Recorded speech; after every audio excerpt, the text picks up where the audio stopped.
कि भव सागर चह पार जो पावा, भव सागर चह पार जो पावा, भव सागर चह पार जो पावा, भव सागर चह पार जो पावा।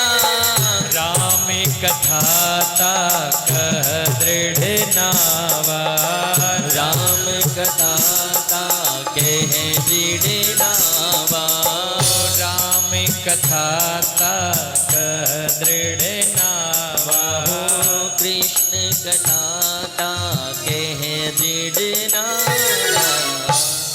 भाव सागर से पार जाना है तो कौन सी नाव जाएगी? आहा, राम कथा कृष्ण कथा ता कह दृढ़ नावा। जो इस नाव में सवार हो जाएगा वो पार हो जाएगा, और जो नहीं होगा वो डूब जाएगा। जो इस नाव में बैठ जाएगा वो तर जाएगा, और जो नहीं बैठेगा वो तो तरना है कि मरना है? बोले महाराज जी तरना है जब ही तो आए हैं जी, तरना है जब ही आए हैं। तो मेरी गारंटी है आप नाम लेंगे तो आपके टिकट कंफर्म हो जाएगी महाराज, पार हो जाएंगे। इस संसार के सभी कार्य भी आनंद से पूरे होंगे, यहाँ पे भी दुख दर्द नहीं सताएंगे, क्योंकि लिखा है भगवान के नाम के सामने सब दुख दूर हो जाते हैं। तापत्रय विनाशाय, 3 प्रकार के दुख, आदि दैविक, आदि भौतिक, आध्यात्मिक, भागवत के पहले श्लोक में आता है। तापत्रय विनाशाय श्री कृष्णाय वयम नमः। सभी प्रकार के दुख भगवान का नाम लेने से छूट जाते हैं। तो बताया महाराज एक कलयुग में एक अच्छा गुण है भगवान का कीर्तन से, भगवान का नाम लेने से, भगवान की कथा सुनने से वो पुण्य मिल जाता है जो बड़े बड़े यज्ञ तीर्थ दान करने से त्रेता, द्वापर और सतयुग में मिलता है। अब परीक्षित जी ने सोचा 4 स्थान तो इसको दे दिए, लेकिन ये कलयुग कहता है महाराज एक ऐसा स्थान दे दो कोई अच्छा सा। अब ये देखो आपने जुआ खेलने का स्थान दे दिया, शराब पीने का स्थान दे दिया, वैश्याचार हो वो स्थान दे दिया, जहां निर्दोष प्राणियों को मार करके खाया जाए वो स्थान दे दिया। एक अच्छा स्थान भी दे दो ना जी। मीठा बोला महाराज, एक अच्छा स्थान भी दे दो। पता नहीं परीक्षित को क्या सोचा और बोल दिया, बोले सोने में तेरा वास होगा। किसमें? सोने में तुम्हारा वास होगा। अब आप बोलोगे गुरुजी सोने में तो भगवान भी रहते हैं, भाई मंदिर में सोने की मूर्ति बनाई जाती है, सोने के शिखर बनाए जाते हैं, तो किस प्रकार के सोने में? किसी प्राणी को सता करके, दुख दे करके, कष्ट दे करके जो पैसा कमाया जाए, जो सोना कमाया जाए ना, उसमें कलयुग रहता है। किसी निर्दोष प्राणी को सता करके, उसकी आत्मा को दुखा करके जो सोना कमाया जाता है उसमें कलयुग रहता है, और जो शुद्ध कमाई से सोना कमाया जाता है उसमें भगवान रहता है। जो ऐसा सोना जो सता करके किसी को कमाया जाए ना उसमें कलयुग ही रहता है। फिर वो जब आ जाता है ना तो वो बोलता है सो ना, बोले सोना नहीं, अब फिर उसकी टेंशन रहती है। अब जैसे ही बोला कि सोने में तुम्हारा वास होगा, कलयुग ने छोटा रूप धारण किया और परीक्षित जी ने एक मुकुट पहरा था सोने का, सोने का मुकुट पहरा था, उसमें जाकर के बैठ गया।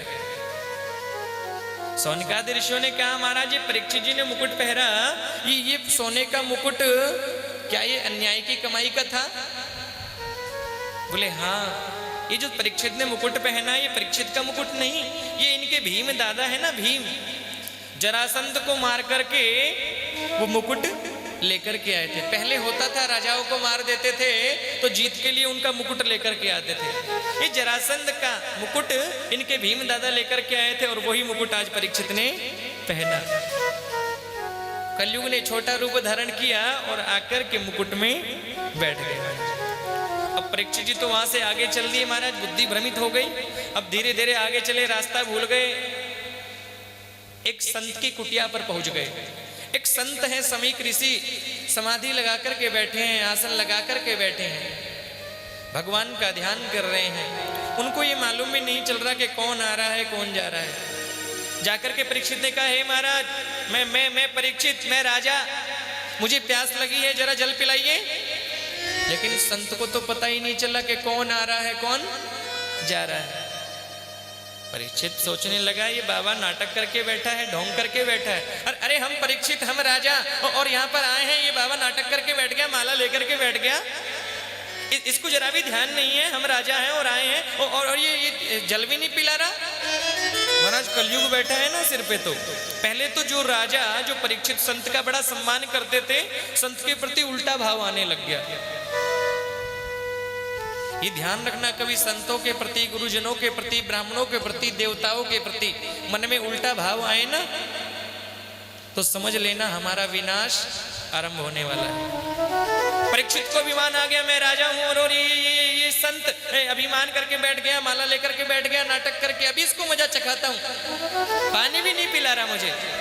महाराज एक मरा हुआ सर्प पड़ा था, सर्प को बाण से उठाया और समीक ऋषि के गले में डाल दिया। सूत जी कहते हैं, सोनकादि ऋषियों, आज परीक्षित ने वो गलती कर दी जो इनके पूर्वजों ने कभी नहीं की थी, और बोल करके गए थे, बेटा जीवन में सब हो जाए लेकिन संतों का, गुरुजनों का हमेशा सम्मान करना, उनका अपमान नहीं करना। लेकिन आज परीक्षित ने एक निर्दोष संत के गले में मरा हुआ सर्प डाल दिया, और महाराज वहां से लौट करके चले गए। संत ने कुछ नहीं कहा, संत को तो पता ही नहीं क्या हो रहा है क्या नहीं। छोटे छोटे बालकों ने देखा कि गुरुदेव के गले में मरा सर्प, छोटे छोटे बालकों ने जाकर के उनके पुत्र श्रृंगी ऋषि से कहा। श्रृंगी ऋषि जल में स्नान कर रहे हैं, कुछ की नदी में स्नान कर रहे हैं, स्नान करते करते जाकर के कहा, अरे श्रृंगी, तुम्हारे पिता के गले में वो आए थे महाराज राजा परीक्षित, और तुम्हारे पिता के गले में मरा हुआ सर्प डाल करके चले गए। जैसे ही मालूम हुआ, महाराज उस ऋषि बालक की आंखों से तो क्रोध बरसने लगा, हाथ में जल ले लिया और कहने लगे, परीक्षित, अरे तुमने मेरे निर्दोष पिता के गले में मरा हुआ सर्प डाल दिया। अरे तुम राजपद के विमान में इतना मग्न हो गए, तुम्हें पता नहीं कि संत का सम्मान करना चाहिए, और मेरे पिता ने तुम्हारा क्या बिगाड़ा कि तुमने मरा सर्प गले में डाल दिया। मैं तुम्हें श्राप देता हूं। हाथ में जल ले लिया, जल लेकर के कहा कि इति लंघित मर्यादा तक्षकम सप्तमे हनि, मैं तुम्हें श्राप देता हूं कि आज से 7वें दिन तुम्हें तक्षक नाग काट लेगा और तुम्हारी अकाल मृत्यु हो जाएगी। ये मेरा श्राप है।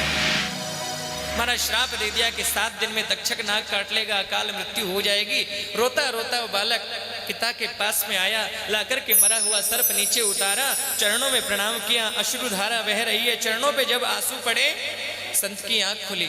अरे बेटा श्रृंगी, रो क्यों रहे हो? पिताजी, वो आए थे राजा परीक्षित, अभिमान में बड़ा गलत कार्य कर दिया, लेकिन मैंने भी ऐसा किया है कि कोई राजा भूल कर भी आगे किसी संत का अपमान नहीं करेगा। अरे क्या किया बेटा तूने? अरे पिताजी, उन्होंने आपके गले में मरा हुआ सर्प डाला, मैंने भी श्राप दे दिया कि आज से 7वें दिन उनको तक्षक नाग काट लेगा, उनकी अकाल मृत्यु हो जाएगी। संत ने कहा, अरे पगले, तूने ये क्या किया? अरे तुझे मालूम है हम इस निर्जन वन में रहते हैं किसकी कृपा से? परीक्षित की कृपा से। अरे वो तो बड़े धर्मात्मा राजा है, वो तो कलयुग का प्रभाव था कि कलयुग सर पर आकर के बैठा, उसकी वजह से उन्होंने ऐसी भूल कर दी। लेकिन बेटा तुमने श्राप दे दिया, अब तुम्हारा श्राप निष्फल हो नहीं सकता। होगा तो ऐसा ही, लेकिन अब किसी शिष्य को भेजो, जाकर के परीक्षित को बता दो कि उनके पास अब जीने के लिए केवल 7 दिन बाकी बचे हैं। गौरमुख नाम के शिष्य को भेजा। गौरमुख नाम के शिष्य ने जाकर के परीक्षित को महल में पहुंचे हैं। परीक्षित ने अपना मुकुट उतार करके नीचे धरा। गौरमुख शिष्य पहुंचा, हे महाराज, मैं आपको प्रणाम करता हूं। श्रृंगी ऋषि ने, समीक ऋषि ने मुझे भेजा है और आपको श्राप दिया है। मुकुट हटा करके जैसे ही ध्यान आया, ये मैंने कैसी भूल कर दी। जो मेरे पूर्वजों ने मुझसे कहा था कि संत का कभी अपमान नहीं करना, लेकिन मैंने अच्छा नहीं किया। अरे जिस शरीर से संत का, गुरुजनों का अपमान हो जाए, उसको तो 1 सेकंड भी रहना नहीं चाहिए। लेकिन संत ने श्राप दिया है कि 7 दिन में अकाल मृत्यु हो जाएगी। वो परीक्षित जी घबराए नहीं, मन में बड़ी खुशी हुई, चलो कि मुझे 7 दिन तो जीने के लिए मिल गए। अब मुझे इन 7 दिनों में कुछ ऐसा करना है जिससे मेरी मुक्ति हो जाए। कि ब्रह्मा की सृष्टि में एक ऐसे ही मनुष्य है जिनको ये मालूम है कि ये 7 दिन नहीं मरेंगे।